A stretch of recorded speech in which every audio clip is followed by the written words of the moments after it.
Hello student, welcome to today's class.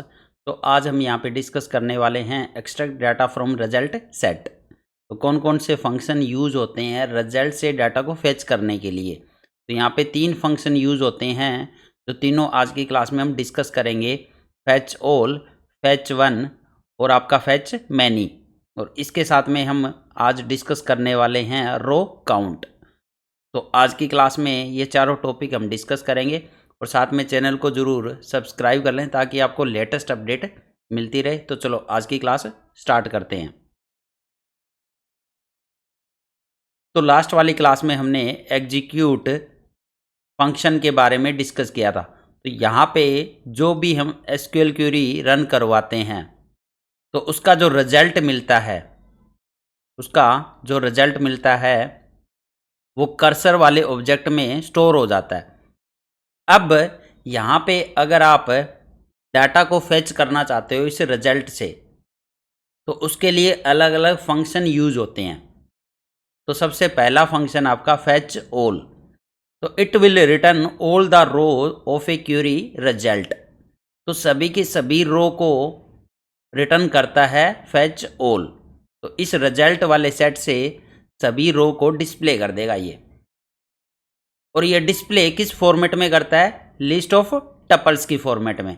मतलब कि list as a output यहाँ पे डिस्प्ले करेगा और इसके अंदर क्या होंगे, जो एलिमेंट होंगे वो आपके टपल्स होने वाले हैं यहाँ पे। तो ये सारे क्या होंगे? टपल। इसके जो एलिमेंट है वो क्या है? आपके टपल।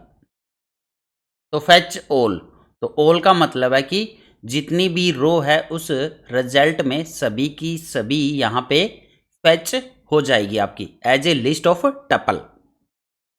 अब नेक्स्ट वाला फंक्शन है फेच वन। तो नाम से ही समझ आ रहा है, it return one record from the result set as a tuple. तो ये एट ए टाइम सिर्फ एक ही रिकॉर्ड को फेच करेगा फ्रॉम द रिजल्ट सेट। और किस फॉर्मेट में आउटपुट देगा ये? As a tuple. First time it will return the first record और next time it will fetch the next record and so on. तो फर्स्ट टाइम अगर इसको कॉल करोगे, फर्स्ट टाइम जब इसको यूज करोगे तो फर्स्ट वाली रो को ये फेच करेगा। सेकेंड टाइम जब इसको यूज करोगे तो ये सेकेंड वाली रो को फेच करेगा। इसी तरह से थर्ड वाली को फिर। और if no more record then it will return none. तो उस केस में ये क्या रिटर्न करता है? नन। तो फेच वन का मतलब एट ए टाइम एक ही रिकॉर्ड को ये फेच करता है from the result set as a tuple. अब लास्ट वाला है फेच मैनी। तो नाम से ही समझ आ रहा है, it will return n number of records.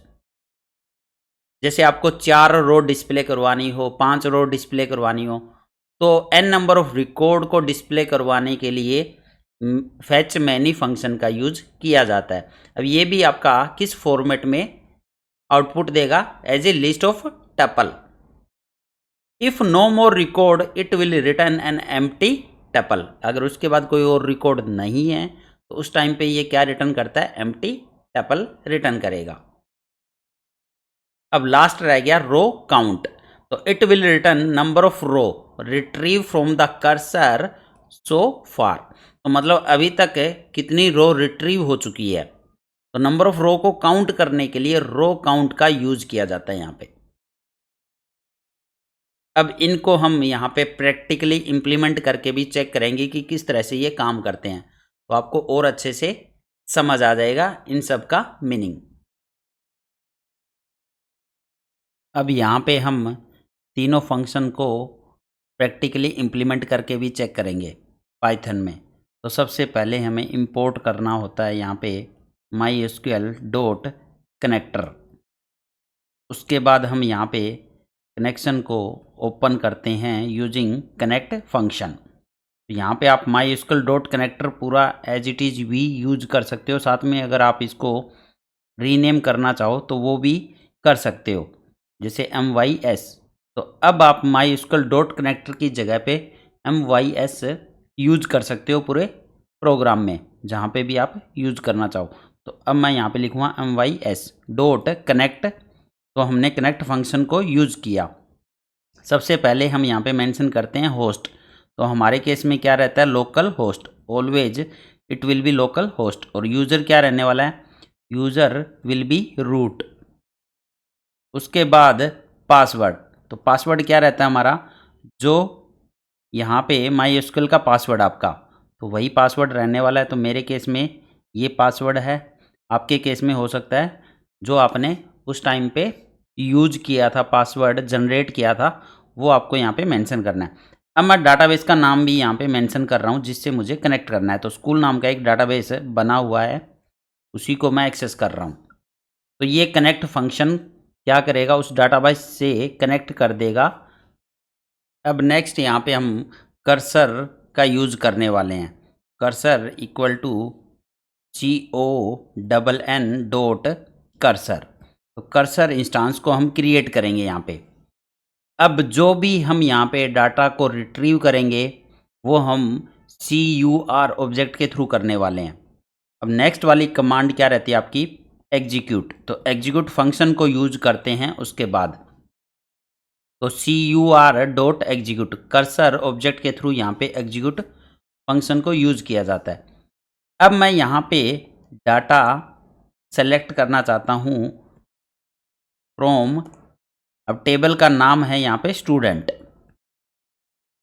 तो इस वाली टेबल से मैं डाटा को रिट्रीव करना चाह रहा हूँ यूजिंग एग्जीक्यूट फंक्शन। अब यहाँ पे क्योंकि जो भी रिजल्ट आएगा वो आपका कर्सर में स्टोर हो जाएगा, बट कर्सर से अब डाटा को रिट्रीव करना है, आपको डाटा को फेच करना है फ्रॉम द रिजल्ट सेट।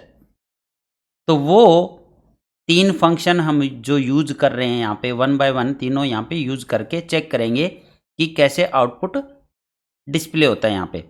तो सबसे पहले मैं फंक्शन यूज कर रहा हूँ यहाँ पे कर्सर डॉट फेच ऑल।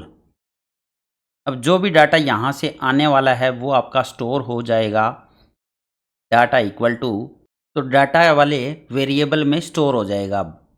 अब इस डाटा को अगर हम प्रिंट करें तो यहाँ पे आपका रिजल्ट डिस्प्ले हो जाएगा। तो फेच ऑल, तो ये क्या करता है, सभी की सभी रो को फेच कर लेगा रिजल्ट सेट से और उनको as a list of tuple display कर देगा। तो यहाँ पे इसको सेव करके अब रन करके चेक करते हैं कि आउटपुट क्या रहने वाला है। तो यहाँ पे आपका आउटपुट इसने क्या दिया, यहाँ पे लिस्ट। तो आप स्क्वायर ब्रैकेट से इसकी पहचान कर सकते हो और हर एक जो रो है वो जो एलिमेंट है वो एज ए टपल यहाँ पे डिस्प्ले कर रहा है।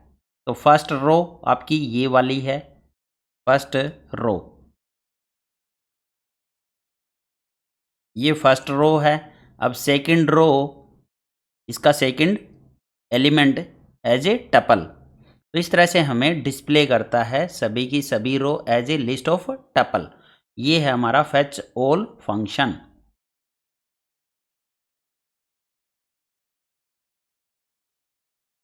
अब यहीं पे अगर हम यूज करें फेच वन फंक्शन तो कैसे काम करेगा। अब उससे पहले अगर आप इस डाटा को रो बाय रो डिस्प्ले करना चाहते हो तो कैसे करेंगे, तो हम यहाँ पे हम फॉर लूप का भी यूज कर सकते हैं, फॉर आई इन डेटा और प्रिंट आई। तो अब ये क्या करेगा, जो भी हमें कंप्लीट लिस्ट मिली थी एज ए टपल, तो सभी को रो बाय रो ये डिस्प्ले कर देगा 1 बाय 1, सभी एलिमेंट को ये 1 बाय 1 डिस्प्ले कर देगा। फॉर लूप क्या करता है, इटरेशन का काम क्या है, एक एक एलिमेंट को डिस्प्ले करना। तो लिस्ट में जितने भी एलिमेंट है सभी के सभी यहाँ पे डिस्प्ले हो जाएंगे। तो इसको भी रन करके चेक कर लेते हैं यहाँ पे। तो आपके सारे के सारे एलिमेंट यहाँ पे डिस्प्ले हो चुके हैं 1 बाय 1। तो ये काम करता है फॉर लूप, ये तो हमने बहुत बार पढ़ा है फॉर लूप का काम। तो ये था हमारा फेच ऑल। अगर यहाँ पे फेच वन यूज करना चाहें हम, इसी की जगह पे फेच वन, और अब थोड़ी देर के लिए इसको हटा देते हैं यहाँ से और प्रिंट डेटा करें तो क्या आउटपुट रहने वाला है, प्रिंट डेटा, क्योंकि डेटा के अंदर स्टोर हो जाएगा। अब फेच वन का मतलब है एट ए टाइम एक ही रिकॉर्ड को ये फैच करेगा फ्रॉम द रिजल्ट सेट। तो इसको भी रन करके यहाँ पे चेक कर लेते हैं। तो आपके सामने फर्स्ट वाली रो डिस्प्ले हो चुकी है। तो एक ही रो एट ए टाइम ये फैच करता है। अब ऐसे ही अगर दोबारा से आप फैच करना चाहते हो, सेम फंक्शन यूज कर लो, फैच 1, फिर से प्रिंट डेटा, अब फिर से सेव किया। अब कैसे डिस्प्ले करने वाला है आउटपुट? तो फर्स्ट टाइम इसने फर्स्ट वाली रो को डिस्प्ले किया और सेकंड टाइम सेकंड वाली रो को फैच करेगा। इसी तरह से थर्ड टाइम जब यूज करोगे तो थर्ड वाली रो को डिस्प्ले करेगा एज ए टपल। तो इस तरह से फैच 1 काम करता है। अब यहाँ पे हम लास्ट फंक्शन यूज करके चेक करते हैं, फैच मैनी। तो अगर हम यहाँ पे फैच मैनी फंक्शन यूज करें जो कि फैच करता है एन नंबर ऑफ रिकॉर्ड, जैसे आपको 3 रिकॉर्ड यहाँ पे फैच करने हो तो उस टाइम पे क्या आउटपुट देगा ये? तो प्रिंट डेटा। अब सेव किया और इसको रन करके चेक करते हैं। तो यहाँ पे 3 रो डिस्प्ले कर देगा but as a list of tuple. तो ये हमारा लिस्ट है और लिस्ट के अंदर क्या है, आपके हर एक एलिमेंट एक टपल है। तो first row first tuple, second row second element और सेकंड आपका टपल। ऐसे ही थर्ड वाली रो है जो कि थर्ड टपल आपका। तो ये fetch many at a time क्या करता है, एन नंबर ऑफ रो को डिस्प्ले करता है। अब यहाँ पे रो काउंट का क्या यूज है? तो रो काउंट क्या करता है, number of row retrieve till now. तो ये बताता है हमें रो काउंट कि कितनी रो रिट्रीव हो चुकी है। तो यहाँ पे अगर हम r equal to cursor dot row count use करें और अगर यहाँ पे हम प्रिंट करें आर की वैल्यू, तो क्या डिस्प्ले करेगा ये? तो इसको रन करके चेक करते हैं। यहाँ पे जो आउटपुट आया वो 3 आ गया आपके सामने। तो आर में क्या स्टोर हुआ है यहाँ पे 3, मतलब कि 3 रो यहाँ पे रिट्रीव हुई है। अभी तक कितनी रो रिट्रीव हुई है? 3। तो रो काउंट नंबर ऑफ रो को काउंट करता है। तो रो काउंट किस लिए यूज करते हैं? नंबर ऑफ रो को काउंट करने के लिए। तो यहाँ पे आप एक मैसेज भी डिस्प्ले करा सकते हो ताकि आपको समझ आ जाए, number of row retrieve till now. उसके बाद यहाँ पे आर की वैल्यू आप डिस्प्ले करवा सकते हो। तो इसको सेव करते हैं और रन करके चेक करते हैं, देखते हैं। तो number of row retrieve till now is equal to 3। तो 3 रो अभी तक रिट्रीव हुई है। तो रो काउंट का काम यही रहता है, नंबर ऑफ रो को काउंट करना। अब सेम चीज अगर आप 1 बाय 1 यहाँ पे